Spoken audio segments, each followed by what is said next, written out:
मैं तो तुम्हें नेकी करने का कह रही हूँ। किसी को सहारा देना अल्लाह को बहुत पसंद है। आसिम की रूह भी खुश हो जाएगी और आयशा के लिए भी मुश्किल नहीं होगा। हिरा उसके साथ पहले ही बहुत खुश रहती है, फायजा से भी उसकी बहुत बनती है, दोनों ऐसे ही मिलजुल के रह लेंगी। कितनी अजीब बातें कर रही हैं आप, मुझे तो कुछ समझ ही नहीं आ रहा। तुम्हारे भले की ही बात कर रही हूँ। क्या सारी जिंदगी ऐसे ही गुजार दोगे? बहन हूं तुम्हारी, दुश्मन नहीं हूं और ना ही आयशा की दुश्मन हूं। तुम सबका भला इसी में ही है। वैसे तो बड़ी हमदर्दी जागती है उसके साथ, तो हमदर्दी में उससे रिश्ता बनाने में क्या हर्ज है? वैसे तो तुम दोनों उसके बड़े सगे बने फिरते हो। आयशा भी सारा दिन उसकी बच्ची को संभाल लेती है। अगर वो हिरा को माँ की हैसियत से संभाल लेगी तो उसकी सोनी गोद भी आबाद हो जाएगी। आप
पकड़ लिया।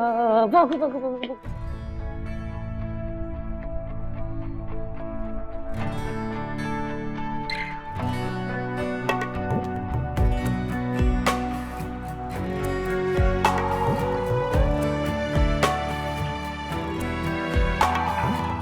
आयशा, जरा इधर आना, मुझे तुमसे बात करनी है। जाओ, आप बाहर जाइए। जी आपा, ये बच्ची तुमसे बहुत अटैच है। तुम बिल्कुल इसे माँ जैसा प्यार दे रही हो। आपा, ये बच्ची है ही इतनी प्यारी, सबको इससे प्यार हो जाता है। लेकिन एक ना एक दिन इसे यहाँ से चले जाना है, फिर तुम्हें भी मसला होगा और इसे भी। फिलहाल तो फायजा का यहाँ से जाने का कोई प्लान नहीं है। जब जाएगी तब देखा जाएगा। लेकिन इसका एक हल है मेरे पास कि ये बच्ची हमेशा के लिए तुम्हारे पास रुक जाए। वो क्या? फायजा से सुहेल की शादी करवा दो। आपा, ये क्या कह रही हैं आप? वैसे तो तुम उसे बहनों जैसा समझती हो, तो उसका भला सोचो। इस माशरे में मर्द के बगैर औरत को क्या कुछ करना पड़ता है। आपा, आप अच्छी तरह जानती हैं, एक औरत अपना शौहर किसी दूसरी औरत के साथ नहीं बांट सकती। वो ये हरगिज़ बर्दाश्त नहीं कर सकती। लेकिन अगर औरत में कोई कमी हो तो उसे सब कुछ बर्दाश्त करना पड़ता है। मेरा मतलब तुम्हें हर्ट करना नहीं है, मैं तो सिर्फ तुम लोग के मसले का हल तलाश कर रही हूँ। देखो, तुम्हें बेटी मिल जाएगी, फायजा को सहारा। औलाद की खातिर औरत को बहुत कुर्बानियां देनी पड़ती हैं। सुहेल आज नहीं तो कल दूसरी शादी करेगा ही, क्योंकि औलाद की ख्वाहिश उसे भी है। तो क्यों ना तुम अपनी पसंद की लड़की से उसकी शादी करवाओ।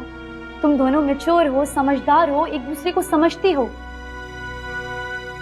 मुझे उम्मीद है कि तुम दोनों बहुत अच्छी तरह एडजस्ट कर लोगी। इस तरह फायजा की मदद भी हो जाएगी और तुम्हारा भी मसला हल हो जाएगा। मेरी बातों पर गौर जरूर करना।